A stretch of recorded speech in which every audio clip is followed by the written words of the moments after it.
I have the great privilege of introducing to you Adrienne Mayor.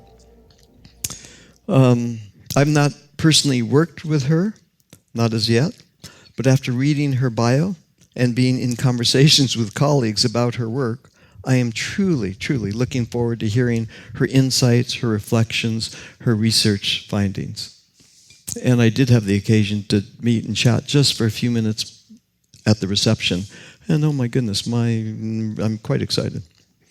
I mean, what an opportunity to hear and written the description of folklorist and historian of ancient science who investigates natural knowledge contained in pre-scientific myths and oral traditions. Okay, now that's cool. I mean, that is cool. It is an occasion that promises to be both intellectually and soulfully engaging. Just reading the title of her newest book, and to the topic of her presentation this evening, Gods and Robots, Myths, Machines, and Ancient Dreams of Technology. That sparks my curiosity. It sets actually my imagination just on fire, is the truth of it all.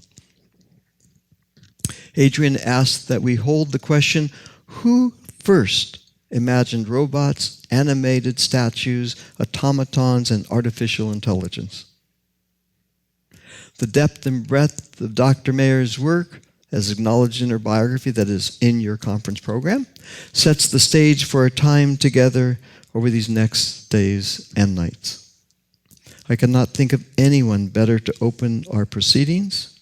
On behalf of Pacifica Graduate Institute, let me bring to the stage a creative, a scholar, a woman who sees into the past in order to perceive glimpses of the present and the future.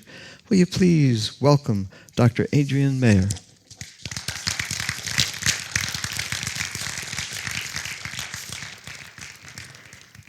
Such an honor to be invited to talk about imagination and technology in ancient Greece with such a distinguished and creative group of thinkers. And I'm so grateful to be in such a beautiful place, and I want to thank everyone who made my visit possible and this event. I'm really looking forward to the presentations and the discussions in the next couple of days. Well, as Stephen said, my research started with the question, who first imagined robots, replicants, automatons, and even artificial intelligence? Now, historians of technology usually trace the first self-driven machines to the Middle Ages when they had clockwork mechanisms. But I wondered, was it possible, could it have been possible, that the idea, the concepts of making artificial life, automatons, and even AI, could those ideas have appeared much earlier? Could people in antiquity imagine such things long before the technology ever made them possible? And I found that the surprising answer is yes, if you look at myth. It turns out that more than 2,500 years ago, in the time of Homer, a set of vivid Greek myths envisioned how one might fabricate artificial life, robots, and synthetic beings. These animated, self-moving creations were made using what the Greeks might have called biotechne, life through craft in ancient Greek, and today we call it biotechnology. So long before the technological innovations of the Hellenistic era, which began in the 4th century BC, and at that time people were making animated statues and other machines, long before that, there were imaginative ideas about creating artificial life, and they were being explored in, as I said, Greek mythology, in what we might call ancient thought experiments. The mythical, artificial replicas of life were described in ancient texts as beings that were made, not born. That is, they were imagined as manufactured, fabricated somehow through craft, not reproduced biologically, and they weren't simple magic either. That phrase, made, not born, I think is really a crucial distinction. It sort of is a dividing line between natural and unnatural, biological and artificial, human and non-human. these beings were not just lifeless objects that were brought alive by a magical spell or a god's command. They weren't brought to life by fiat. These synthetic beings were imagined as actually products of technology. They were made by gods using familiar tools and materials and methods of the day, but because the makers were gods, the results were awesome. And these marvelous automatons appeared, and I'm sure many of you are familiar with many of these myths, in myths about Jason and the Argonauts, battling bronze robots in the form of giant androids and animals, in the myths of the firebringer Prometheus and the story of Pandora, the artificial woman that was created by Hephaestus, the god of invention and technology. So tonight I just thought we would look at some classical Greek stories about automatons from 2,500 years ago, maybe even earlier, the earliest imaginings of robots and replicants, and basically these are some of the first ever science fiction stories. Okay, let's start with the very first automaton to walk the earth, and I'm talking about mythology, of course. It's Talos. He was a giant bronze robot made by Hephaestus, the god who was a blacksmith, and also the god of invention and technology. And this myth is very ancient. It was first written down in about 700 BC by Hesiod, and many others afterwards elaborated on the story and retold it. Talos was a killer robot that defended King Minos' kingdom of Crete. He was defending the whole island against invaders from the sea. Talos was self-moving. It was said he could march around that large island of Crete 3 times a day. That means he went 500 miles an hour, but this is science fiction, so it's interesting that someone actually went to the trouble of calculating that. Talos was programmed, you could say, to spot invaders and then pick up rocks, hurl boulders at approaching ships to sink them. And we have some ancient coins from Crete that they boasted about Talos. On these coins from Hephaestus in Crete, made in about 350 BC, they show Talos throwing rocks. And here's another one, also made in about 350 BC. And I just want to point out that the other side of this coin that shows Talos shows another guardian made out of metal, gold in this case, that helped to defend Crete, made for King Minos. This is the golden Wonderdog, also known as Laelaps, an artificial hound that never lost its prey. And like Talos, that golden hound was made by Hephaestus. And here's an ancient vase painting showing the animated Wonderdog made of gold. And I just think it's interesting to look at this modern artist's impression of Laelaps as a robot dog. This is an artist for some sort of video game, and it's remarkable to me how similar his rendition of Laelaps looks to the ancient vase, which is an extremely rare, obscure vase. I doubt that he ever saw it. It's just an interesting coincidence. But to return to Talos, in close combat, should any sailors actually make it ashore, the bronze robot could heat his metallic body red hot, and then he would grab up a victim and hug them to his chest and roast them alive. It's sort of it's a very perverted, awful idea of the embrace. It's a perversion of the idea of a hug. And this ancient Etruscan mirror from about 450 BC illustrates that capability. And what's interesting about Talos is that we even know something of his inner workings. And I think these details sort of confirm that he was imagined as a technological product. Talos, we are told, had a single tube or artery running from his head to toe. And the word that was used for that tube is actually a biological term for vein or artery. And yet this is a bronze machine. Now, instead of blood, ichor pulsed in that artery. So Talos was thought of as a kind of part living, part machine being powered by ichor, What is ichor? It's the mysterious life force of the gods. It's what makes them immortal. And his entire vivasystem was sealed with a bronze bolt on his ankle.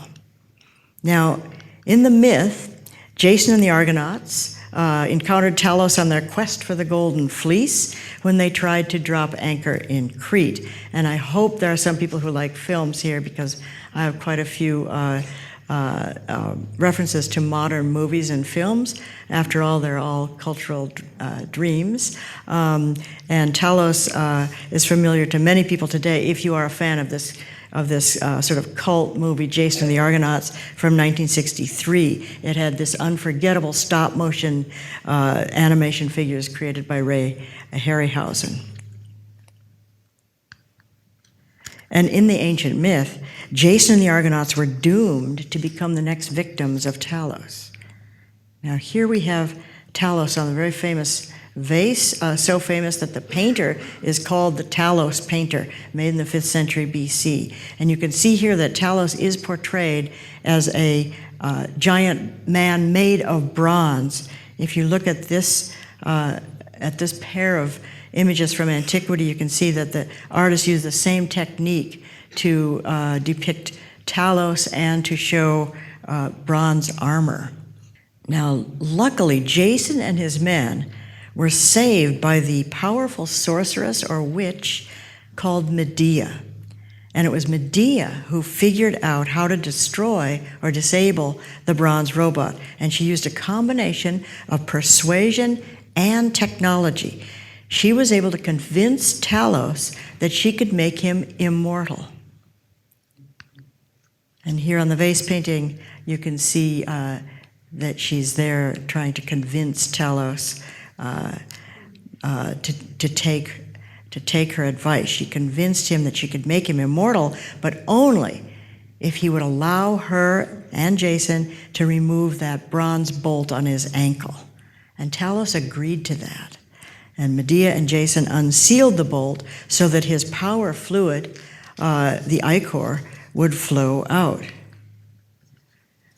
And we know this as an extremely ancient idea, because we have vase paintings from the 5th century BC showing Jason using a tool to remove the bolt. So Talos was imagined as made by technology, and he was destroyed by technology.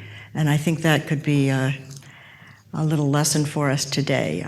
No matter how advanced your technology is, there might be a hacker who can find the weak point. In the myth, the ichor was said to flow out like molten lead, and Talos toppled over and collapsed. This is an image from a new TED Ed animation lesson about Talos. And it shows Medea chanting her incantations while Jason removes the bolt. Ancient Greek plays and artworks about Talos depicted him as a metallic robot, but he had human-like features. He was imagined as kind of, as I said, a cyborg creature, a sort of a machine-human hybrid. And Medea is really a sort of techno-wizard. She guessed that Talos might have developed human-like desires and that he would fear death. Of course, he was made as a robot to be a perpetual guard for Crete, but she was able to convince him. Turns out he feared death. He wished to be immortal, invulnerable. Talos could be persuaded and fooled by Medea, and that's another human feature of this robot. Now, today psychologists try to understand why we tend to anthropomorphize robots, why we might feel empathy for them.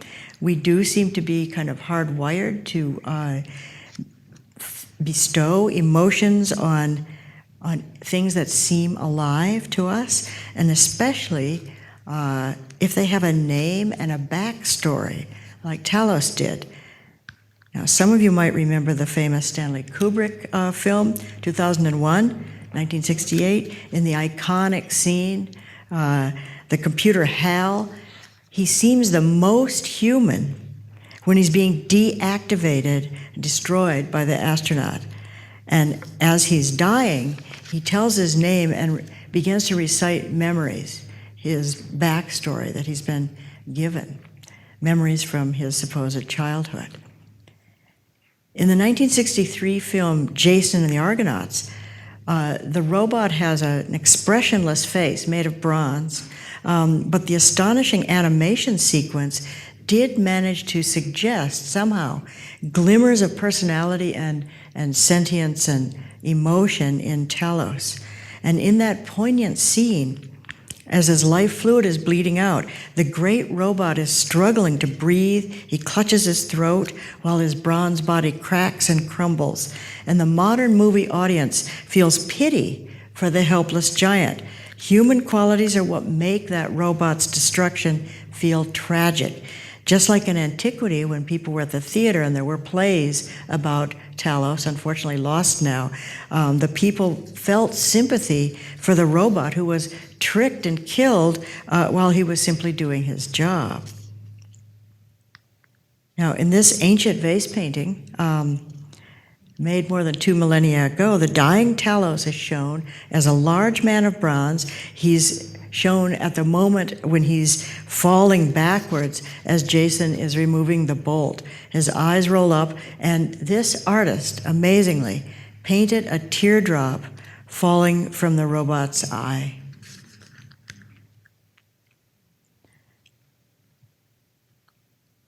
The ancient idea of a metal automaton guard, cast in android form, human form, like Talos, that captured the imagination of other artists, especially in the Middle Ages. I have a medieval painting from about 1350. Here's Alexander the Great fighting 2 golden robots guarding a bridge. And then in the medieval tales of King Arthur and Knights of the Round Table, Sir Lancelot also was said to fight robots guarding bridges and castles. The mythic figure of Talos inspired the medieval poet Edmund Spenser in his epic poem The Faerie Queen, written in 1596. Talos, we see Talos now as the Iron Knight, also named Talos. And the Iron Knight was a relentless killer robot without mercy. A good question posed by Edmund Spenser using that the old theme of Talos. Can a killer robot actually serve justice? Interesting theme for AI today. Some people wonder whether justice could be done or carried out by AI. And it's interesting that Leonardo da Vinci also made an Iron Knight a few years before Edmund Spenser wrote his poem. Now you might ask, what might have inspired the ancient storytellers in Greece who first described and illustrated Talos? One influence might have come from the Mediterranean island of Sardinia. In recent years, archaeologists have excavated about 40 colossal stone statues on the island of Sardinia. They were made in about 900 to 600 BC by the Nuragic culture. And this kingdom in Sardinia did have close ties with Crete, and some ancient Greek writers actually reported that Talos, before he came to protect Crete, had originally defended Sardinia. I see some of you smiling. I think one of those faces has a kind of familiar look to it. Maybe there's an ancient robot face. Archaeologists believe that the strange, towering statues were meant to act as guards for the island against foes. So if that's true, they would have played a similar role as the bronze robot Talos did on Crete. So it's possible that Greek sailors who went to and from Crete might have observed these giant stone guardians. They might have played a role in the myth of Talos. Another possible ancient influence on that idea and the image of Talos, I think, might be some of these mysterious seals from the Minoan civilization in Crete. Minoan civilization named after the mythical king Minos. These were made in about 1450 BC. They're very ancient. And the seal depicts an ancient android figure looming over the city, perhaps meant to be a protective guardian, something like Talos. Well, if we return to the Greek myth of Jason and the Argonauts, the sorceress Medea also helped them overcome more deadly automatons. This time, the challenge was a pair of fire-breathing bronze bulls. In order to win the Golden Fleece, Jason had to accomplish a set of impossible tasks, as you probably remember. One of those tasks was to face down a pair of hulking bronze bulls that breathed fire. And they were, of course, forged by Hephaestus. Jason was supposed to yoke these fire-breathing bronze bulls to a bronze plow and then plow a big field with those bulls and plant a helmet full of dragon's teeth in the furrows. And the dragon's teeth would instantly begin to sprout an army of invincible warriors programmed to attack Jason and the Argonauts. And Jason needed to defeat, not only tame the bulls, put on the yoke, defeat this multiplying army of android soldiers, all in one day before nightfall. Well, to protect Jason, Medea, he was lucky to have Medea along with him. She mixed up an ultra-powerful drug. She traveled to the mountain where Zeus, the king of the gods, had chained Prometheus to punish him for giving fire to the first humans.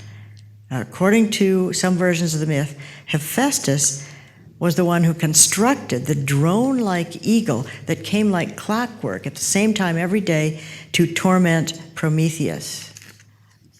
Anyway, Medea went there and gathered ichor that dripped from Prometheus's wounds. She was gathering that divine life force of the gods, and you can see the droplets in this vase painting. You can see them falling to the ground. So Medea was going to use the same life force that powered Talos to protect Jason. And she called the drug the Promethean. This drug gave Jason superhuman powers, and they made him impervious to fire and to swords. The effects were spectacular, but they only lasted one day, long enough for him to finish the task. The special drug gave Jason incredible strength and courage.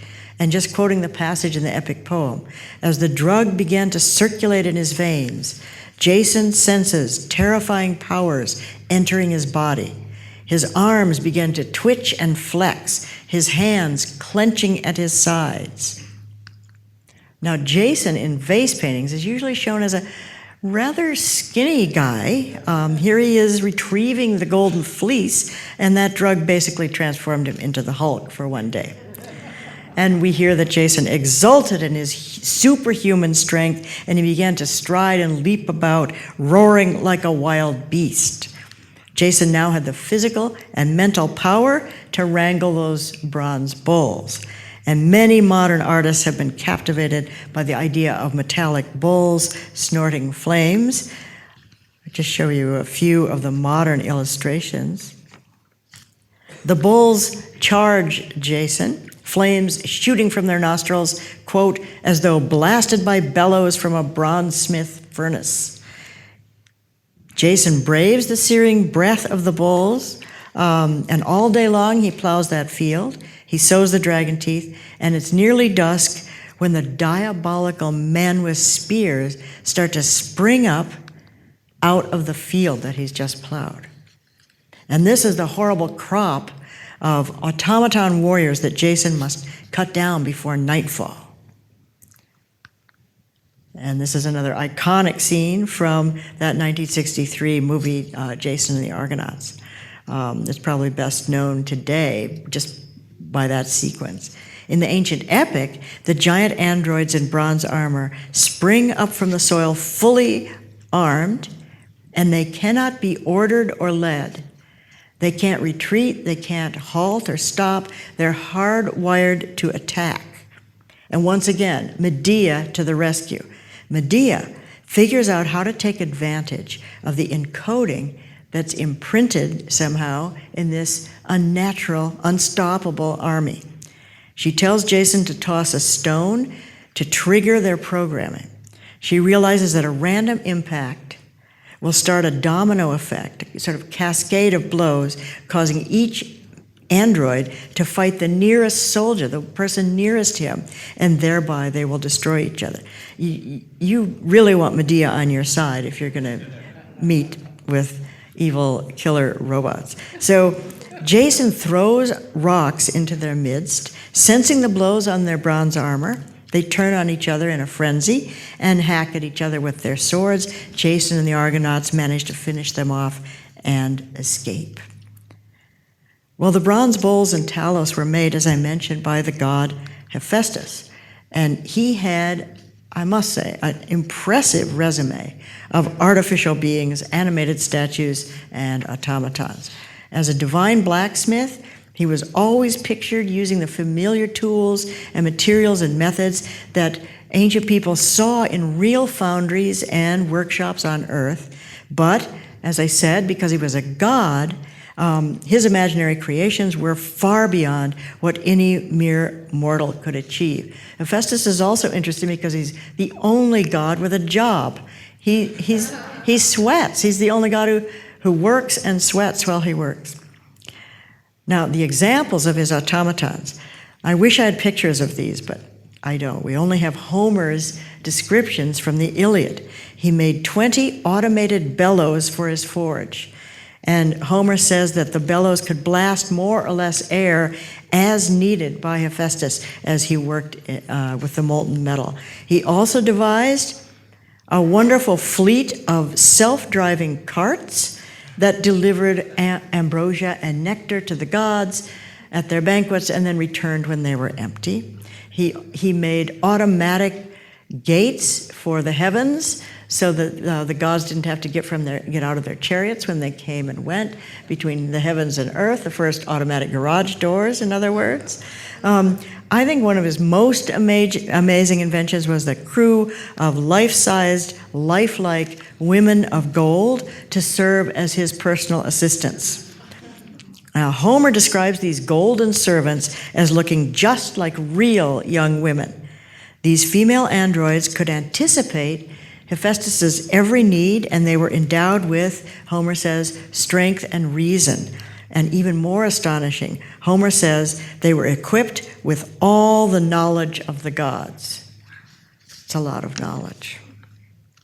And in other words, these lifelike automatons possessed what really amounts to a mythological version of AI.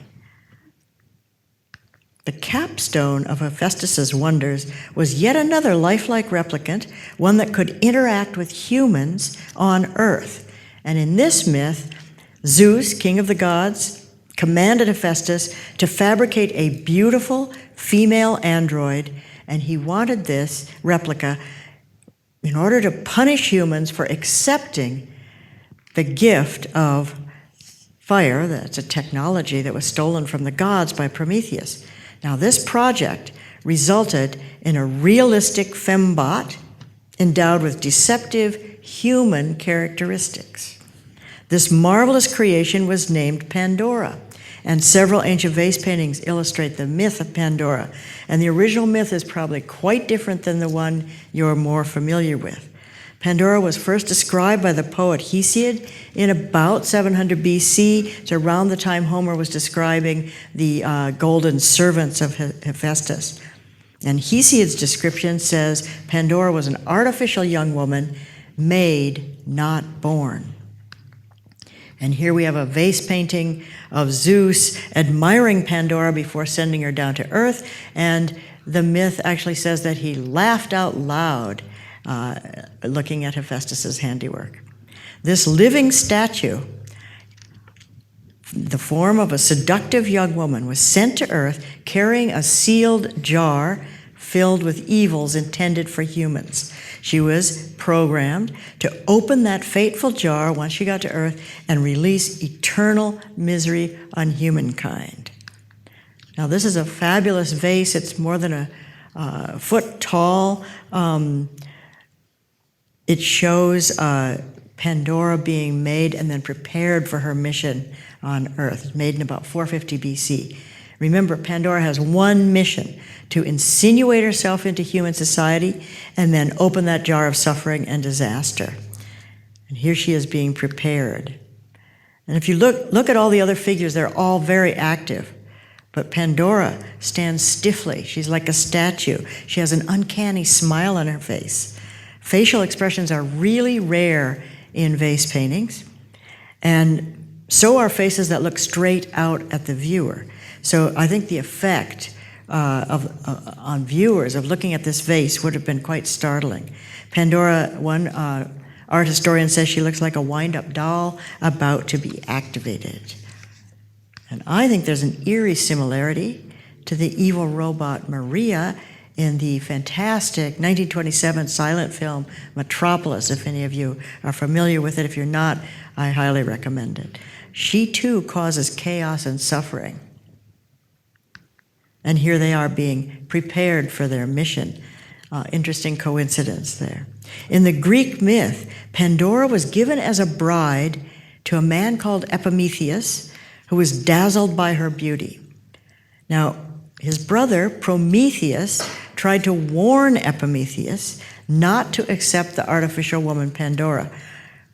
But Prometheus was enchanted by her beauty. He welcomed Pandora into his life, and he only realized his awful mistake later. There's a lesson there too, especially in their names. Prometheus means, in ancient Greek, foresight. Prometheus means hindsight. The Greeks were able to see some comedy in these stories as well. The Pandora myth was romanticized in later European fairy tale-like retellings. Then Pandora is portrayed as an innocent but tragically curious young girl. She just couldn't resist opening that forbidden box of troubles, and modern artists love to show Pandora, the innocent young girl, reeling back in horror as the cloud of evil swarm out of the box. But in the original ancient Greek myth, Pandora was not an innocent young maiden.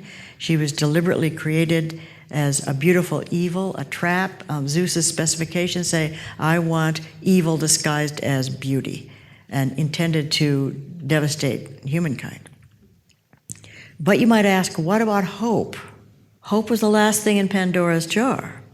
And in modern retellings, hope is imagined as a kindly fairy who brings comfort to human beings.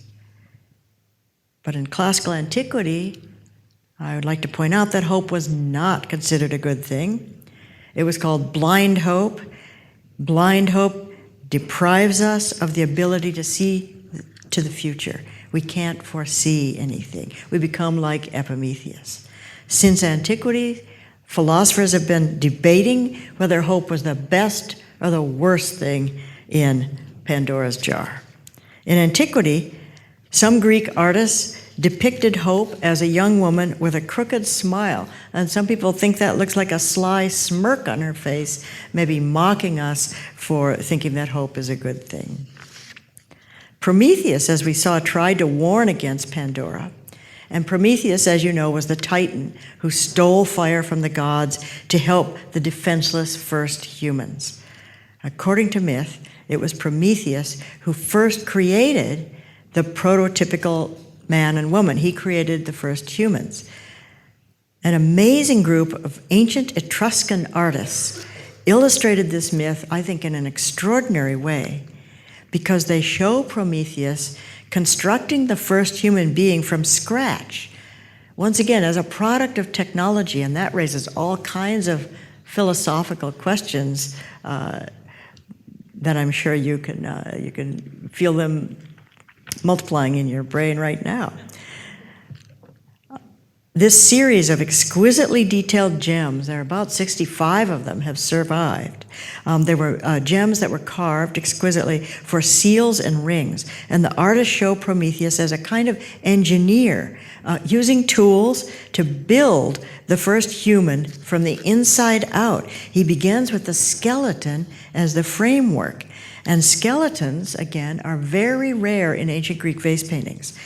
So these gems really stand out as a kind of proto-scientific vision of the first human beings being engineered piece by piece, starting with the skeleton. Prometheus is shown using plumb bobs, mallets, hammers, and strings to build the framework first, and then he will build the human being by adding muscles and flesh to those human skeletons. So he's imagined as making the first human just body part by body part from the inside out. And I think the images call to mind, probably for you too, Mary Shelley's science fiction novel, Frankenstein, about the scientist who constructs an android out of human body parts. And Shelley wrote her novel in 1818, just over 200 years ago. And you might wonder, did she know about these ancient Etruscan gems? In fact, I found out that engravings of these gems were first ever published and displayed in Europe just a few years before she wrote Frankenstein. We know that Mary Shelley was influenced by the myth of Prometheus building the first humans because her subtitle for Frankenstein is A Modern Prometheus. Well, I think these examples show that the ability to imagine the idea of making artificial life, automatons, robots, self-moving devices, has more ancient roots than most people have realized. We can trace those cultural dreams of advanced technology all the way back to the myths of classical Greece. And these were first written down in the 8th or 7th century BC. The stories were probably much older.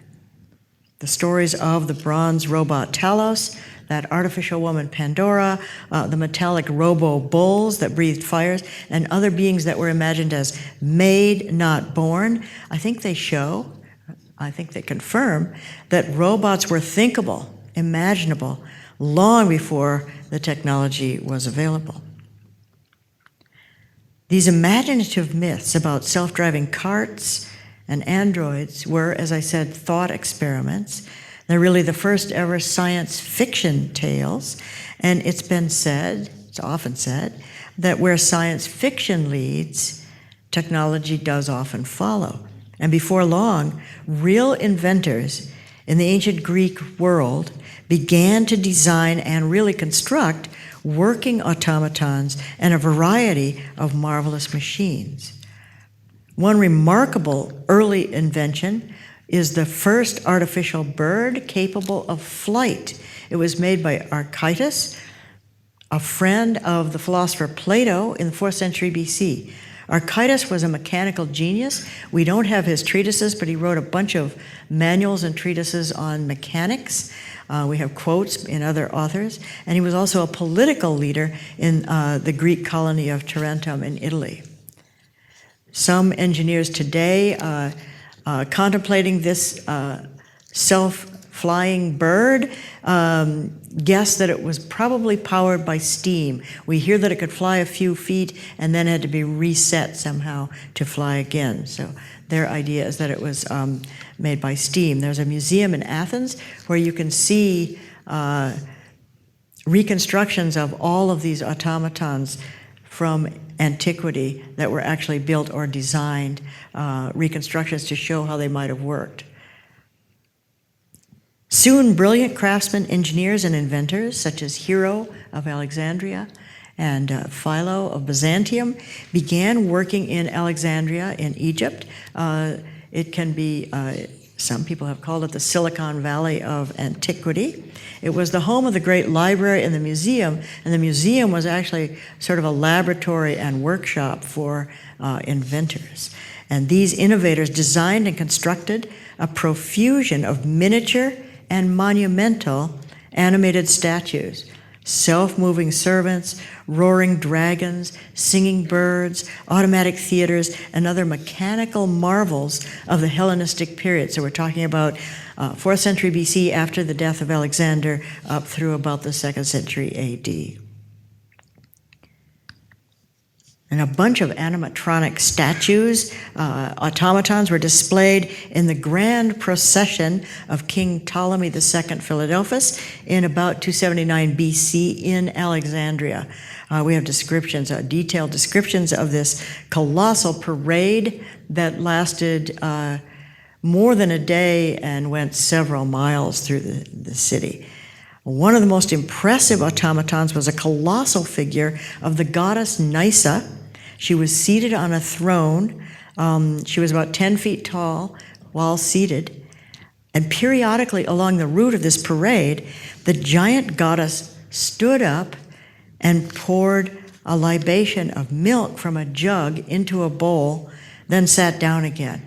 Now, she had to do this in a very stately manner, befitting a goddess, of course, so engineers in Amsterdam have tried to figure out what was the mechanism that created this giant automaton of the goddess and did it in a robust, stately manner.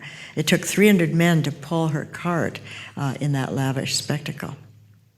Meanwhile, I do want to point out that automatons, android warriors, and elaborate mechanical devices, this was not a monopoly of ancient Greece. Such things also appeared in ancient India and China, in mythic tales, and in accounts of reality. Just one of my favorite of those legends that comes from texts from Burma, India, and China describes robotic warriors that guarded Buddha's relics, Buddha's bodily remains after his death, until they were distributed later, about 200 years later, by King Ashoka. Well, to conclude, we live in a time of grandiose ambitions and futuristic goals to imagine or reimagine humanity, and we're on the brink of what advanced technology is making possible and making problematic. And I guess it might be kind of ironic to be looking back to the distant past. I'm asking you to time travel more than 2 millennia to study science fiction from antiquity, but I think the sophistication and actually the relevance of these ancient dreams of technology, they might represent a kind of mythology for the age of AI, enriching our understanding of just how timeless that link is between imagination and science. Thank you.